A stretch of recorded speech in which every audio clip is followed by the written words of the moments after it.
The rain here in eastern Rwanda is almost 3 weeks overdue, but to the relief of farmers, it is finally being forecast. So today, Vice President Odette Mukankiko has rallied together members of her maize cooperative to start sowing. She is hoping the rainy season will finally kick in and their crop will have enough water to grow. Because of climate change, our yields are lower, and even when it rains, the maize doesn't grow well. In these rural areas, planting cycles have always been determined by the seasons. But now, Odette says, rain no longer falls when it should, and traditional farming practices are failing. We used to start drying the maize in the field, but now it's often raining. When we have good yields and no place to dry them, they will spoil after a month. Farmers can now lose up to 40% of their harvest due to erratic weather. And if the climate change issues are not addressed quickly, it could cost the country's agriculture sector up to $300 million a year by 2030. So the International Fund for Agricultural Development, or IFAD, and the Rwandan government have teamed up to help minimize these losses. It is part of IFAD's Climate Change Adaptation Program for smallholder farmers.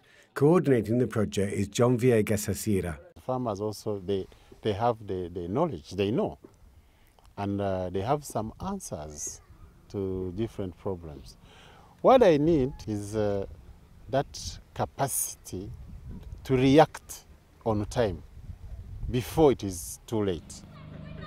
To help build that capacity, farmers' cooperatives are now being equipped with modern facilities, like this one, where crops can be dried and stored safely, whatever the weather. These centres are also business hubs, linked directly to markets and processing plants, where crops are cleaned, processed and stored professionally.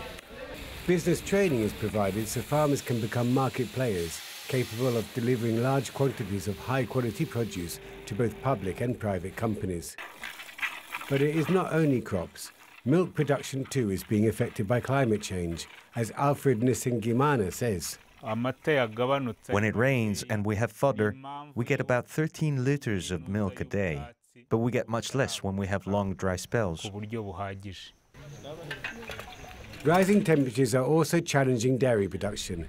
If not kept cool, milk can go off in 2 hours. So now, every morning, farmers take their milk to a hub, this time a milk collecting centre, where it is stored hygienically and refrigerated.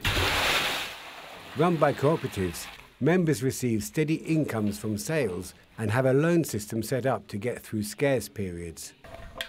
Alfred and Odette are now better prepared for unexpected weather events, and production is improving.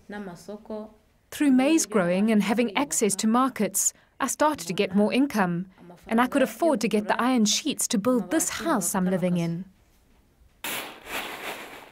This 5-year programme aims to provide facilities and know-how to 155,000 more people like Odette, enabling farmers to succeed, despite a rapidly changing environment.